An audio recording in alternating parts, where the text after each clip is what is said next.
Welcome everybody to today's @ONE desktop webinar, moving forward with the Online Education Initiative.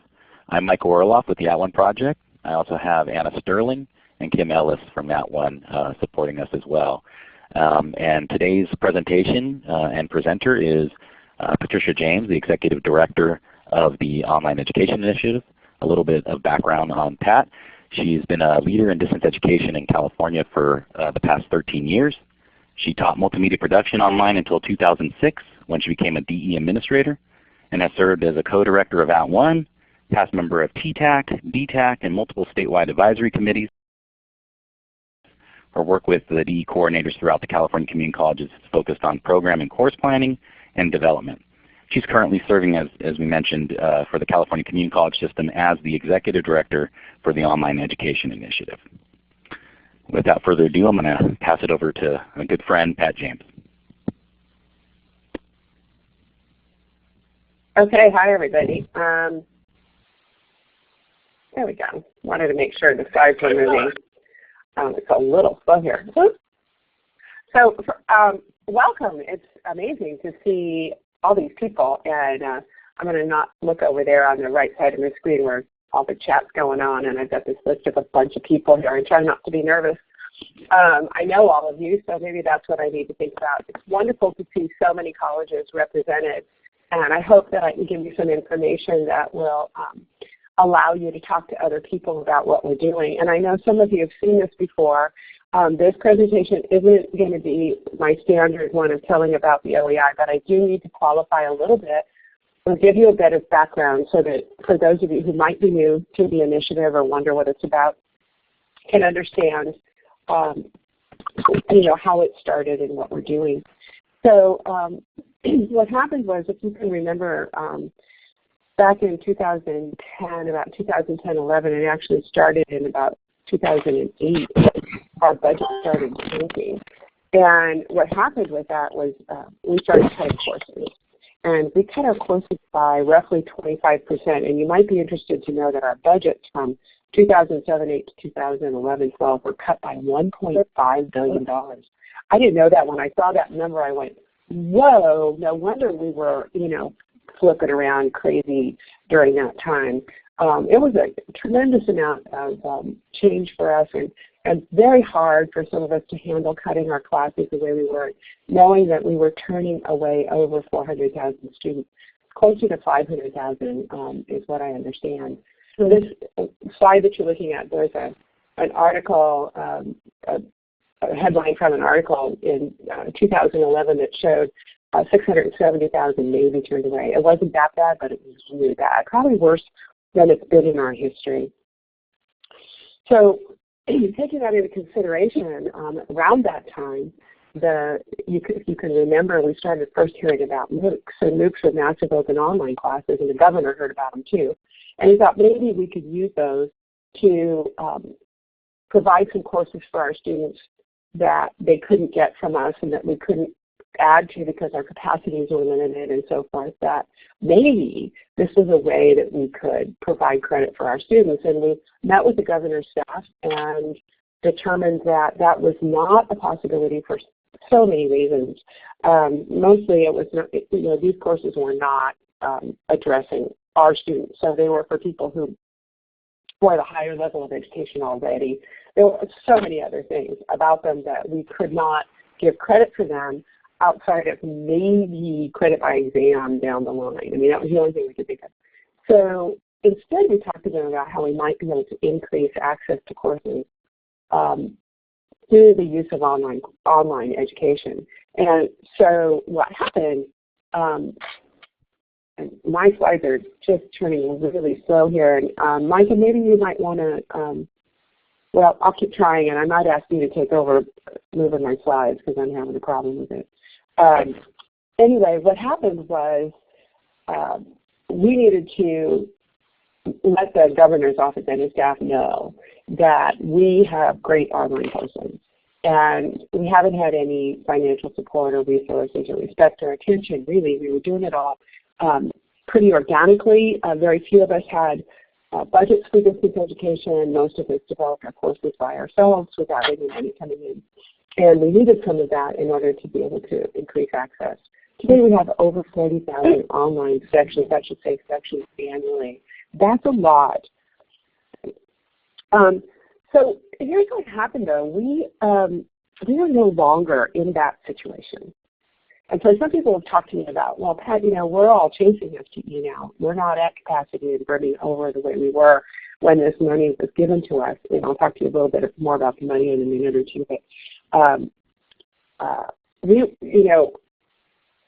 at that time, we really needed some additional courses for our students. And what we thought we could do was try to provide something that would level things off and take students who were in courses that were overfilled and try to get them into courses that had seats left at other colleges, and that was one of the ideas we used, or just to increase access, and we couldn't really add them in. So now we're not in that situation. And I just want to say that we're not in the same situation as far as our capacity is concerned, but we are still not doing very well about getting our students through, particularly with courses that are bottleneck courses that students try to get and can't get into because they're always filled, and we don't want to be, the College of Math and English. We're trying to be comprehensive, and so it's very difficult to balance those things out and to get our students through. And just recently I found out that it takes the average, I didn't realize it was this high, but the average a number of years to degree completion for our students is 7 years. For transfer, it's 4. And that, that's crazy. So even though we may not be in the same capacity situation as when we received money from the governor, by the way, it was $56.9 million over 5 years, we're still in a situation where online courses could be used to increase access. And so we're thinking about that, and we needed to think about what was it we could do. Here's the budget. And we were trying to figure out, what should we do and how do we adjust for the change in the situation. The governor's proposal was for increasing access and success through online instruction. So really that's what we're focusing on, both of those things, not quite in the same way we might have when we first started. And the 2 schools that received the grant at that time were Foothill De Anza in partnership with Butte, particularly the Tech Center at Butte College. So today, right now, I'm sitting in an office at Foothill. I don't usually reside here. I come in and out.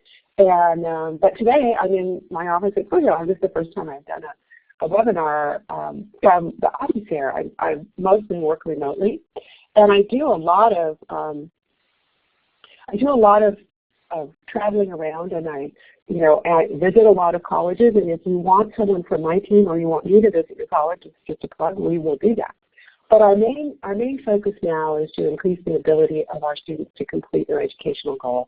That was always the focus. How we do it now might be a little different than when we first thought of this as really relying on a kind of a student course exchange situation. So here's what we thought about, and I hope it goes the right. Yeah, we thought, what would make your online teaching experience the best it could be as a teacher, and what would make your students' online learning experience the best it could be? And if we can look at that idea and then create an environment or an ecosystem that provides for those things, we could increase access to courses and thereby give more seats for students to complete the courses that they can't get. So I'll talk a little bit more about that in a few minutes. But increasing access to courses and increasing its completion isn't just about adding more courses, it's about keeping the students in the courses we have. And we know that success and retention is a little bit lower than, in some cases a lot lower, than in face-to-face. And so how can we keep our students in? So we came to the conclusion that the OEI really has to have 3 general components. The first one is system-wide resources for students. And so what we're doing about that is we're providing for a variety of things that we started thinking we didn't have. For example, readiness, student readiness for online. We know that students get into courses because that they shouldn't be in because they don't know really what to expect. And they don't know what kind of skills they need. And so we thought, well, one of the things we could do is make sure the students are in the courses that they should be in, and that they're ready to take online courses and that they understand what they have to do that. So system-wide resources for students is a big part of what we're doing. And we right now have student readiness tools being piloted in 8 pilot colleges this semester.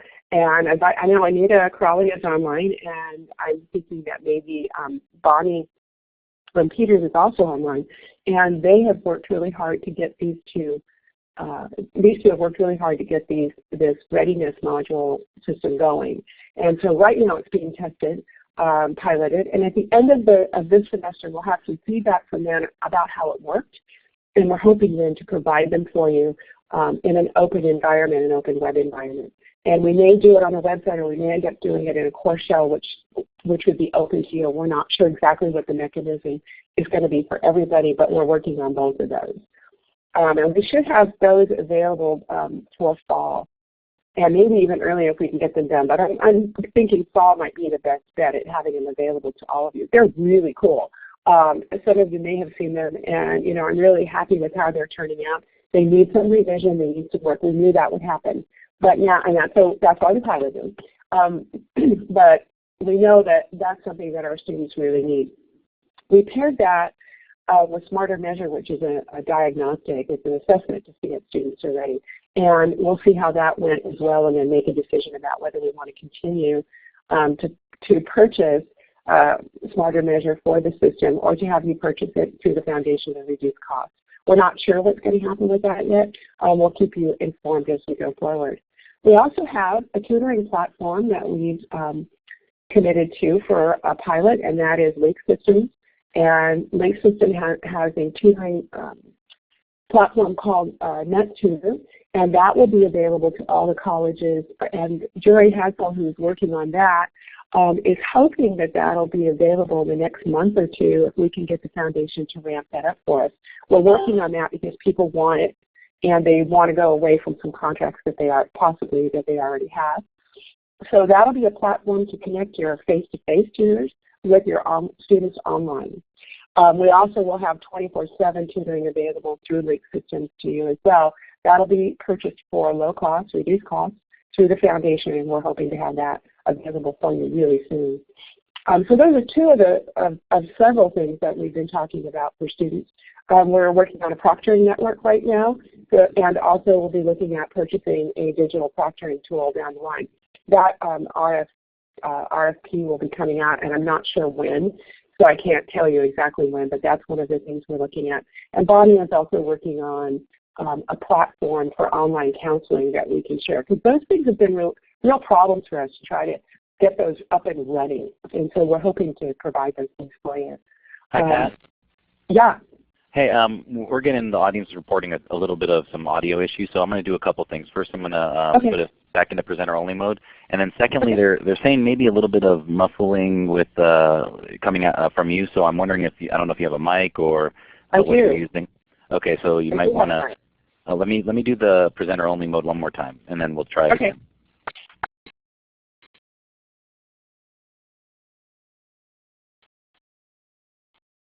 Okay, is that any better? All guests have been muted.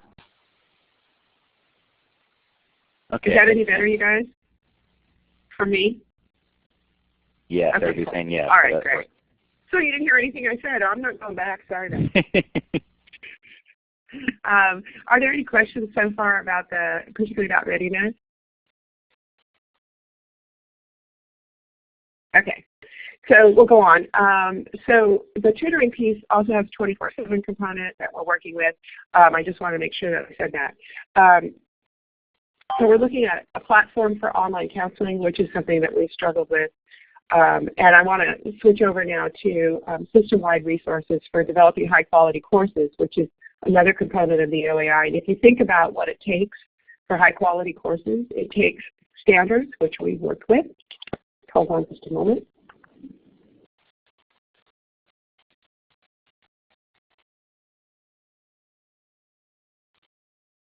Pardon me, I'm just getting over a cold, so Anna and I are in the same situation, I'm afraid.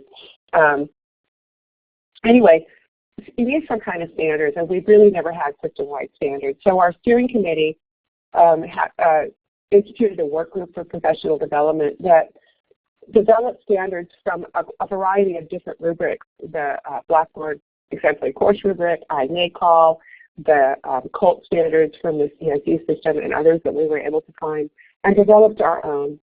And so we have a set of standards now, and it's on the OEI website, which is also, by the way, being redesigned. But you could go there, and I'll give you the links pretty soon to take a look at those standards. And we also decided that we needed course review and an ability for us to take a look at your course if you want us to and determine how they meet the standards. And this is all in preparation for something called the exchange, which I'll get to in a couple of minutes. Those standards have been used now to review over 70 courses. And I'm really excited about that. We had a reviewer training in October, and we had 165 applications for 30 slots for reviewers who would be paid to review the courses. And that day that we first started with the reviewers was just amazing. And I think I have a picture of them down the line here, so I'll wait till I get there to talk a little bit more about it. But we reviewed a lot of courses, and we're about ready to go into the second iteration of the reviews. We'll be taking a look at the standards as they were piloted as well to see how they worked out and maybe do some editing or some adjusting of those as we go forward. I don't think anything major will change there, but there might be some duplication that we can eliminate. So hopefully we'll have that done in the next few weeks. But the standards as they are something that you can follow and count on. We also wanted to provide instructional design support, and we now at One has hired instructional designers. And so we now have a team of instructional designers who will be able to work with you after your courses are reviewed. You don't have to have your courses reviewed unless you're participating in the exchange. But we hope, what we found is that people want a review situation, so they'd like that resource. So we're looking at how we can provide course review resources going forward. There's also accessibility review that's happening, and we want to help you through instructional design support develop your accessibility standards too and keep those going in your classes. So we're working on that as well. We're planning a network for you so that you won't be so isolated teaching on your own, and you'll be able to work together in disciplines to create learning objects and other ideas that you might want to share. And we're looking at setting that up pretty soon. And we just have, we also have the clearinghouse that's been done out of Teach It South. That'll be a place where we can put policies and learning objects and ideas and a lot of other things that we can share with each other. So we're really becoming a system of non-isolated online teachers, and that's really exciting and something that I really look forward to participating in. Then there's the technology resources that maximize the economies of scale, and particularly the course management system, which I'll talk about in a minute. But there are other things that we're trying to do too. We are hoping to look at a plagiarism license down the road and some other things as well that we can use together, go together and purchase and really use the power of our system to do that effectively. So those are the three components. What the OEI is not is fully formed.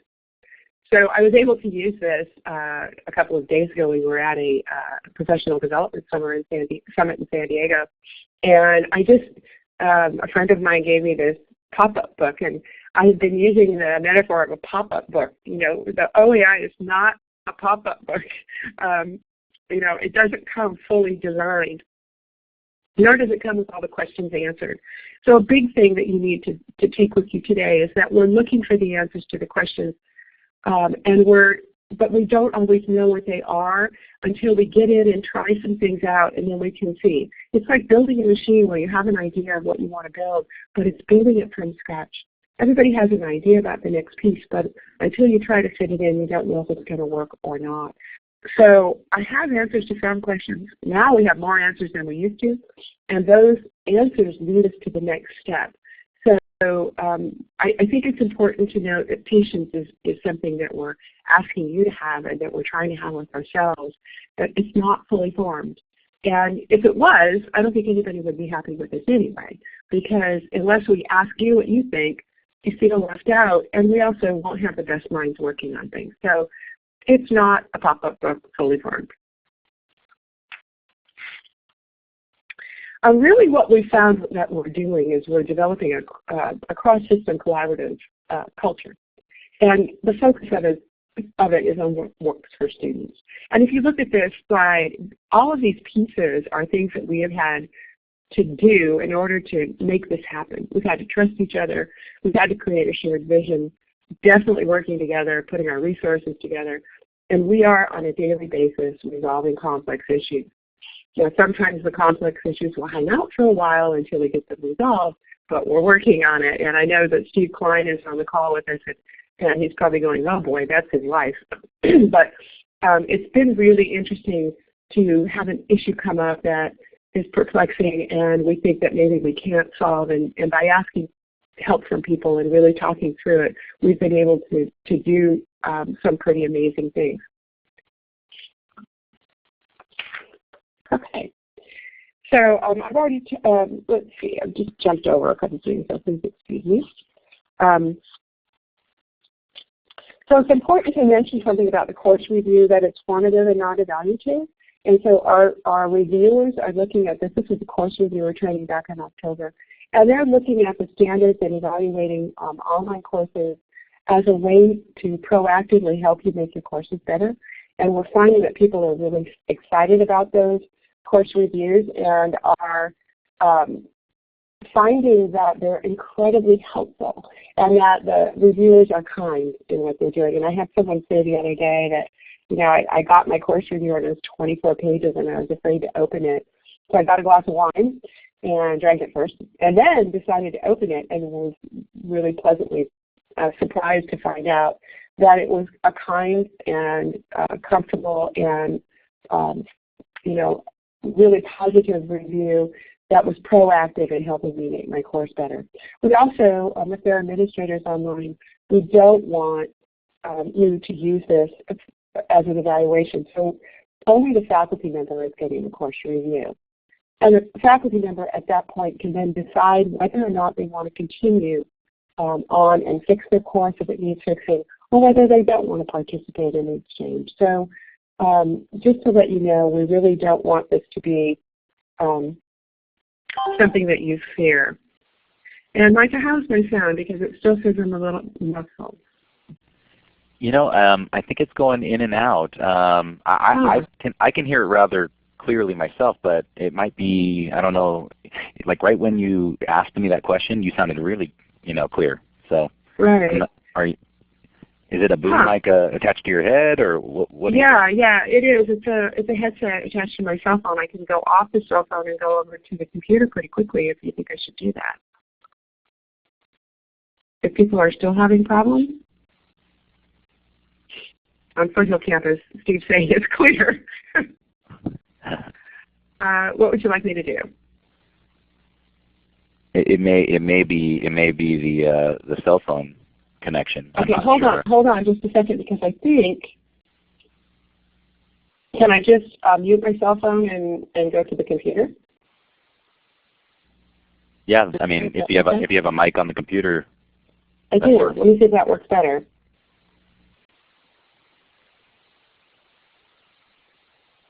I have to switch over, right? Yeah, you'll press that handset at the top in the audio and video panel. Okay. Hold on. And I also think it's hit or miss with different audience members. So.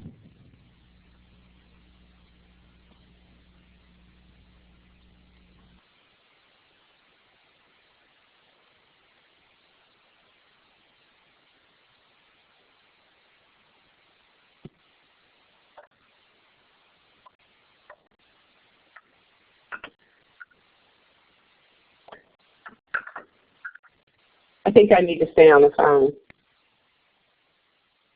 Margaret, can you hear me? I can, and okay. it seems like some can hear you fine, and others not so much. So. Could you hear me when I switched over to the computer? I don't want to waste a whole lot of time, but I can try it again.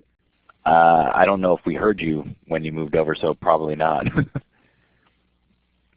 A lot of them are saying I can hear fine. So I'm wondering if we move forward. Is that okay? Is that okay? I'm not hearing you now. Is that better? I can hear you now. I hear it's good enough. Okay, I'm going to hang up my phone.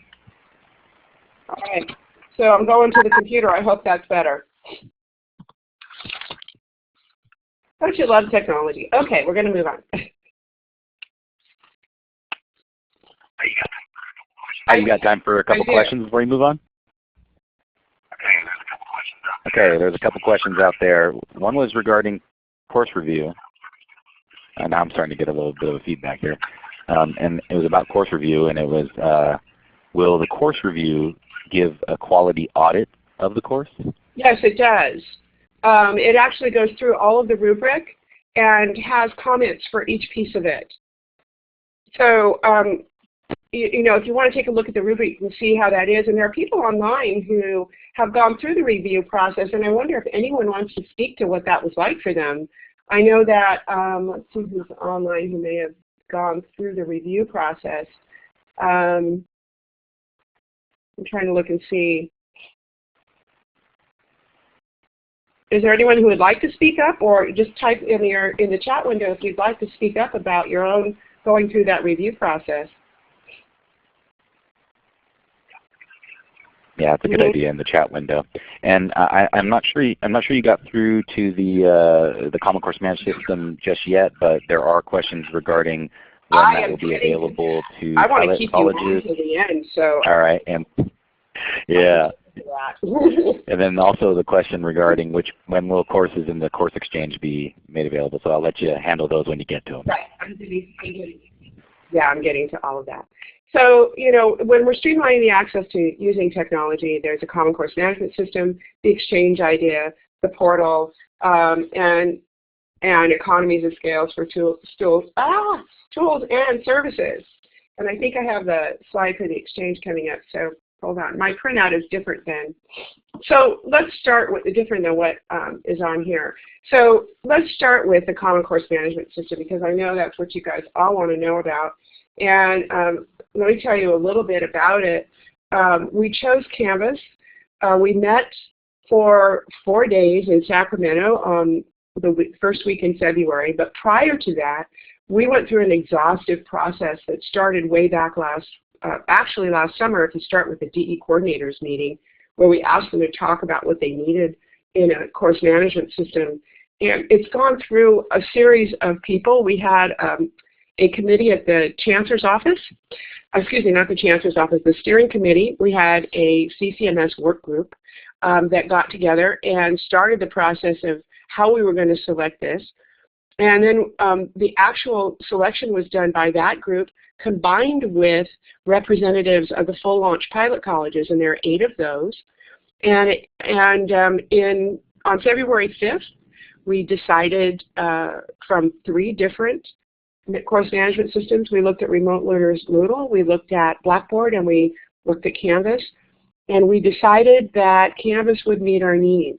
And it was pretty amazing. We also had students there, which we really listened carefully to what they had to say. And they really liked Canvas. And as we listened to the people from Instructure talk about their product, they were really student-focused. They put students first, and even with their mobile apps were amazing, and how the course management system itself represented to the students and to us as something that was clean and easy to use. And Canvas on their website says, you know, it's kind of interesting because they say it's nothing if people don't use it. And I think that's really an important thing to remember, that you need to have something that people can use. We went to Pasadena and talked to them about their use of Canvas, and we actually went site visits to a variety of schools across the state for all 3 of the course management systems. But the people at Pasadena said that their use of Canvas across the college by teachers went up 80%. and that means they're face-to-face and they're online courses. And that, people found it very easy to get into and easy to use and still robust in its functionality. So we were impressed by that. I also asked a question about, the fact that we weren't looking for a vendor client type of partnership. We wanted a real partnership where we engage together in growing what we need going forward, and not just, you're the vendor and we're the client and that's the end of it, but development going forward and changing and growing as our needs change and grow. And Canvas was really responsive to that. I want to thank Steve Klein, who's online, John Sills, and Amy Carbonero from the Butte Tech Center for putting together the effort around the selection process, to Joe Perret, who was the committee chair for the OEI steering committee, and to Phil Hill, who is a consultant who actually facilitated the whole process. I have to tell you, it was a very emotional thing for me. We voted on the end of that day. On the fourth day we voted at the end, after hearing everybody's comments and a complete wrap-up of what we had seen for 3 days prior. And it was a nearly unanimous decision. And we asked people to stand for their votes instead of just raise their hands. And it was just, for me to sit there and watch a room of 38 people and this huge group of people stand up for Canvas, it was, real stunning. It was just stunning. And I really recognized that we had come to a moment in our history that we should be very proud of. I've never been more proud of our system. What we did was we put aside our self-interest, and let me see if this will go where I want it to go. And we did what was best for students. And we really considered that as the beginning and the end all of what we were doing. And some of you went from WordPerfect to Word. You remember those days, and you didn't want to do it because you knew WordPerfect and it was yours and you didn't want to change. None of us were like that in this group. I was just so stunned at how well we did this, and I'm very excited to see us going forward with this effort. So let me talk to you a little bit about the exchange, and I'll go back. Well, let me finish about the CMS, though. I was going to kind of get to the end of that about what's next, but that's what your questions are now. So we hope, we're meeting today, as a matter of fact, for our first negotiations with Canvas, and we hope to have the full launch colleges migrate their courses that are going to be in the exchange over the next few months and through the summer. And then by fall, have those courses running. There'll be 24 courses that have been reviewed, that will be in Canvas, running with students. The idea of the exchange is that we will then, in the spring, have students who can take classes from across those colleges. And there are a lot of details to work out with the business practice, with the business practices that I won't go into today because they're very complex. And they're in the process of being formed now. But I will let you know as we go forward what kinds of conclusions we come to about how many courses will students be able to take and how do they get into them. We do know they'll be fully matriculated students who will be allowed to take courses across the colleges. We know that students do that now, but they do it by going directly to a college, and a lot of things don't transfer over. One of the requirements for being in the full launch group, and actually in all of them, was being part of CCC Apply, OpenCC Apply, so that students have a single ID across the system. And that will allow us to have them transfer from one college to another easily for the courses that they want to take. The idea is that we'll have a home college where a student actually completes their degree or their transfer courses and does most of their work and just takes the courses they need to complete, the ones that are holding them back, from other colleges as needed. We don't envision students taking all of their courses from the exchange. That's not the point. The point is that a student comes up to a roadblock where they can't get a course, and so now they have to stay an extra semester, and instead they might be able to get that course through the exchange from another college. So I hope that that's something that you understand. And Micah, are there questions about that? Because usually that's the big one. Yeah, there's a couple questions. Before we do the exchange question, can we go back to the CCMS for 1 second here? The question's from Paul. Will Canvas be offered free to the other community colleges? I wish. I don't, and the answer to that question is I don't know. There's one that we don't have answered. It would be lovely. I'm not sure about that. We will be subsidizing quite a bit of it through the OEI. The amount depends on what our negotiations are. And so we're going to be asking you for some information. What we do hope is that there will be significantly reduced costs from what you're spending now. I've seen some numbers that really scared me. You know, for some systems, $400,000 a year. And, you know, we'd like to see that greatly reduced. It will be free for the full launch courses during the fall and throughout the pilot.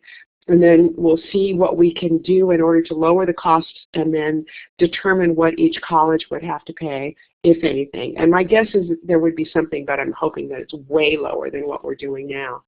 There's so many more benefits to being in it than low cost, however. All the resources will be available there and easily available. We'll be in, if you can imagine, kind of one space divided up into the colleges, but there's also a space where we can communicate together. So we'll have some collaborative space where we can work together as teachers and hopefully get our students to work together as students too, across classes and across colleges, and that's our vision. So we're hoping that by all being in one system that will help, and also by providing, really supporting training for that. Now, one of the things that we heard from the colleges using Canvas is that their need to train in the tool reduced dramatically, and they were able to focus then on pedagogy rather than teaching the tool, and we're hoping that that's the case. Are there other questions, Micah? Yes, they're starting to come on in here. So these ones are mostly around the course exchange. First is from Liz. Will students be able to take classes that they have already taken too many times at their own college? And then coupled with that, I think, you know, well, no, actually that one will be alone, and then there's one about FTE specifically. So go ahead and answer that one. And we don't have an answer for that. It depends on how the information gets passed to the teaching college. The home college is where the student actually gets their degree and does most of their work, and the teaching college is a college that has a course in the exchange. And we have to get the information, the data, from that student over to the teaching college. And how it happens has not been determined. We've got some ideas. We're working with a variety of people to help us do that. But I'm not sure. That's something that the consortium is going to have to decide ultimately for themselves during the pilot. And then those of us who are participating in this exchange will have that question to answer. We have a lot of questions that we would like the consortium of colleges who are involved in this to come up with the answers for, and we don't want to do that for you. That's definitely a conversation that has to be had. What else, Micah? Another question from Richard is, has the FTE problem been resolved given the exchange system being available? I'm not sure which problem you're talking about. If you're talking about who gets paid, the teaching college gets paid for the students that are taking their courses. The home college gets the completion. That's one of the answers Richard, I can give you. Yeah, and Richard, if that answers it for you, Richard, you can let us know in the chat window. If not, you can clearly answer it. Another question for you. When will we know which courses will be scheduled for the course exchange? That's a good question. We can, and Steve, you know, take that down as a question that we can probably get that information out to you fairly soon, because we're pretty sure which courses they're going to be, because we've already gone through the review process, and we know which courses have been offered for the exchange. So we should be able to get that to you in a reasonable time period. So again, I don't have an absolute date, but that's a really good question. It's not something that we had decided on or really thought about doing, so thank you. What else? Another question is OpenCCC apply considering implementing robust identity verification? Yes. And Steve, Great. I don't know if you want to add something in the chat about that. You know a little bit more about that than I do, but the answer is yes. And how many courses will run in the fall? 24. Any in the summer? And home college gets the completion. What Any else? running in the summer, Pat? I'm sorry? Any running in the summer? Any courses in exchange in the We summer? don't know. Probably not. This is taking a little longer than we thought, and we didn't want to rush the decision. So we wanted to make sure that we took enough time to really make a good decision about what course management system we were choosing. It was too big to rush. Okay. A couple more questions here. Jody Seeley asks, so students can't choose OEI first. They will be students who need the class that is holding them back. So that's what we're hoping. Yeah, okay. Go ahead. That's what we're hoping. So this is not intended to replace all classes offered online at all CCCs? No. No. Not at all. No, not at all. Sorry. Some questions surprise me. No. And the idea really, if you keep the focus on completion, that's what we're trying to accomplish. So, there's another thing that will help with that too, and that's by making sure the classes are high quality across the system. So we're looking at providing, resources to everyone, whether you're in the exchange or not. There will be resources available to you. By the way, @ONE is working on a streamlined online course for teachers that will be approximately 10 weeks of focused work and a week in the beginning for orientation and a week at the end for culmination. And so about 12 weeks instead of the five 4-week classes that they have right now. So there's some funding at @ONE to rebuild those courses for teachers too, and we want those to be no cost. So that will change for everybody, and I think will be really cool. Other questions? Another question. Yes, there's a few if you're willing to accept them here. Is there a discussion for how the exchange would affect transfer local area CSU eligibility? Yeah, we've been talking a lot about that, as a matter of fact. And so the only courses that we're starting with now are CID approved courses in the ADT degrees. And the reason for that was we didn't want to deal with articulation throughout the beginning of this initiative. We looked at what other initiatives have done across the country, and they really struggled with articulation. So we want to make sure that that these courses have been vetted for articulation. So they are CID approved, and they are in ADT degrees. Now, that doesn't mean we won't add more later. We hope that we will as more courses become CID approved. And depending on what CSU you're talking about, if you have special agreements with those, then we're going to have some information that goes to your students about that. So that's a good thing to keep track of as well, and I'm hoping that maybe Anita will keep track of that particular item for me. And enrollment size for each course? Okay. Enrollment size. Enrollment size? Yeah, we are hoping that is something that comes through the group, the 8 pilot colleges, in their conversations about what they want to do. I feel real strongly about keeping class size at a reasonable size, but it's not my decision to make. So it is something the consortium will be working on. And we know that classes that are too big are a problem.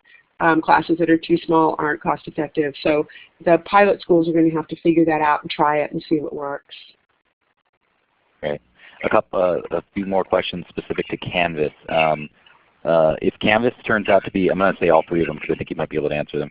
If Canvas turns out to be too expensive for a school, considering bulk purchase rate expectations, does OEI still have an option to go back to the second runner-ups like Moodle or Blackboard? That's the first question. Second question is Canvas customizable for the individual colleges, such as the look and feel, and how much control would each college have individually for Canvas? And then thirdly, could the districts keep their current LMS and only use Canvas for exchange classes? You may do that. I'll answer the third one first. You can do that if you choose to. You could just have courses in the exchange in Canvas and have 2 systems running. It's totally up to you. And right now we have not made a decision about that. It may change going forward. We are asking Canvas to allow individual colleges to customize the look and feel, and they have said that they can. So that would be good. There will also be some control over what is available in your Canvas instance. And how much, since we're just starting negotiations, I don't have clear answers to those, but those are things we are talking about. if it turns out to be too expensive for us, I don't think that'll happen actually. And you know, we do have a second place, and the second place was Blackboard. That's our second place if we have to go back to that. I don't think that'll happen. I mean, to me, you know, okay, I'll put it this way, I'll quit. Okay, that's how much I don't think that'll happen. I can't hear you laughing. Okay, what else is there? Actually, just wait, here we go. You said that the exchange would prioritize students who need students unavailable at their home campuses. How will this be achieved? That's something we're going to ask some of our partners to do, and when it comes to the data transfer and information about. We also know that we're going to probably allow registration in these classes to happen at open registration time. That would mean all your priority registration is done. And these are decisions we're working on right now, but we have not made them. And that's something we're going to have to work out in the pilot. Pat, we have about 10 more minutes, so I don't want to, you have lots of questions here, but I want to be able to offer up opportunity for you to, if you have other slides to advance and stuff, you can do so now. They're not as important as the questions actually. You know, I haven't seen any other questions so far. Okay, good. Okay, then I'm going to go to next steps. This is what we were talking about, the CCMS deployment and implementation. And we know that that's something we're going to have to work a timeline out for. We should have that for you by the end of March, if not before. I know that just made Steve cringe. We're trying to get that timeline together for you as soon as we can. But again, that goes back to our discussions with Canvas. They start today. We're aware that people have contracts ending, and we want to be able to get information to you so you know how to move during that kind of a period of time. So that's something that we have considered, and we are looking out for you. And we'll let you know about the implementation as soon as we know more. What else? Anything else? All right. Still some confusion about classes being offered in Exchange. We'll always have bottlenecks with math as far as completion. Yeah. You know, that's probably true. One of the things that we're working on right now, we just had a professional development summit with faculty and administrators and DE coordinators from all of the 24 pilot colleges. There are 8 doing tutoring, 8 doing readiness, and 8 getting ready to launch in Canvas.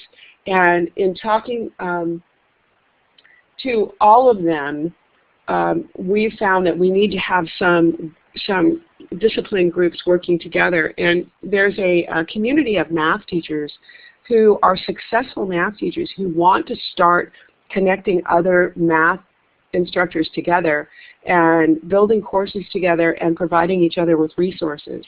And I think what will happen if we do that is we'll be able to offer more. Now, one of the things that actually has worked to our favor is that people can add classes right now. Most colleges are not at capacity. So if we can get these courses developed fairly soon by people who want to work on them together, then we have some things that we can share in that way as well, and you'd be able to add more online classes. One of the goals is to have enough resources applied so that you can easily add online classes, and to have a group of faculty who are ready to go to teach these classes. So there's a lot that we still have to do, but if you start to open your mind up to what we could do together, hopefully you're seeing some of these community of discipline experts working together, registries for faculty who can teach online, who can easily put classes together. We're going to have to work out load issues so that we can get courses added in as we need them, but those are all questions that we have to answer down the road as we start into this process. Again, I'll remind you the pop-up book, that's not what's there, so we have to figure this stuff out. We can't do it alone. We need your help with that. So as we start working, we'll be in contact with you, and we will come to your campus and talk to you and talk to your faculty and talk to your administrators. Just let us know. Let me know if you need someone to come to your campus, and we can arrange for that. So the other next steps are professional development. And Mike, is there a question? Yeah, there's a couple more if you're ready. Okay, Can high school students enroll in exchange classes? High school students. exchange class? If they're fully matriculated students at their home college, that will be the determiner. So if they're fully matriculated at their home college, then they should be able to. And we haven't answered that question either. But I can't imagine keeping them out, you know. So, you know, that is a question. Does a college have to participate in the exchange program to receive OEI's discount for Canvas? No, absolutely not. No. No, we want every college who wants to be a part of this. And the exchange is something you can choose to do or not. You can be in Canvas without being in the exchange. You can be in Canvas and put your courses in the exchange. You can take your courses out of the exchange if you choose to do that. There's nothing mandated here at all. So we're trying to keep it open to people who are really interested. And I see that Marina is asking some colleges are concerned that they'll lose FTE in the exchange. And, you know, I have to tell you that students already do that. They already swirl. We have a research project that's out right now with the RP group, and they're looking at that. And students already go to other colleges. They just don't consolidate their efforts, so they don't get financial aid for full units. You don't know where they're taking classes. You know, there isn't a home base. They're taking classes at a bunch of different places, which causes some problems for them and for us. And I don't think you're going to lose FTE. You know, honestly, you know, when I think about all these things that are in place, my guess is it's going to level out. And someone asked, do we have a limit of how many seats have to be available for the exchange? And we don't. So those courses can be open to your own students too, and if they feel they do. The point is to get more courses available, more high quality of courses available for more students. If we start bringing up our success rates, students will be completing if we can keep them from dropping. We have high quality courses and readiness programs, and we can put more courses in place when we need to. Those are the things that will give students the opportunity to complete. And I honestly don't think people are going to lose FTE. I think it's more likely they're going to gain. Great. Another question for you. Yeah, what do faculty who are interested in teaching for the exchange do to start preparing? Actually, you need to get a hold of the standards and start looking at your courses and make sure they meet those standards. If they don't, the professional development component can help you. So you can take the parts of the course that you feel like you need. And Micah, do you want to talk about the course a little bit? Do you want to tell them about the course a little bit? Sure. So one of the things with the @ONE course that's being designed for OEI, the effort is to streamline the process by which getting teachers an understanding of the different quality criteria and standards that are being used and that are recognized internationally. And so we're taking those elements and redesigning a streamlined course to allow cohorts to go through that process together. It's based in portfolio assessment, which allows kind of a self-reflective activity for instructors to demonstrate evidence of their knowledge, skill, and ability as it relates to being a qualified online instructor. What's great about that is those type of portfolios are living electronic documents. You can add to them on your portfolio. You get to demonstrate new skill. It's a great tool for sharing with students. It's a great tool for sharing with your school, your prospective employers, anything. And what we really believe is going to happen is due to the community that will be fostered in those classes, you'll start to see some real synergies associated, and you'll start to see this network of qualified online instructors across our system. So we're really excited to be a part of that with OEI. And Micah, they asked who will be facilitating. It's reversed now. Who will be facilitating that? Those classes? The @ONE classes? Well, those will be qualified facilitators that will be familiar with the courses to deliver them. They come pretty much from. I don't know exactly what you're asking. They're our system. Is that what you're asking? Yes. Absolutely, absolutely. Yes, they are.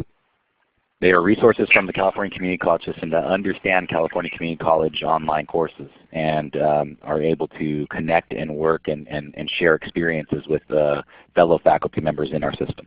Absolutely. And we're almost out of time, but I want to, and by the way, Judy, they've designed and taught online classes for credit. That's one of the requirements. And what before I go on, I just want to make a pitch for the OTC, which will be at the San Diego Convention Center, June 18th and 19th, and we'll be there talking to you and showing what we've done. And if you want to know more about that, you can go to onlineteachingconference.org. The proposals call for proposals out, so you might want to take a look at that.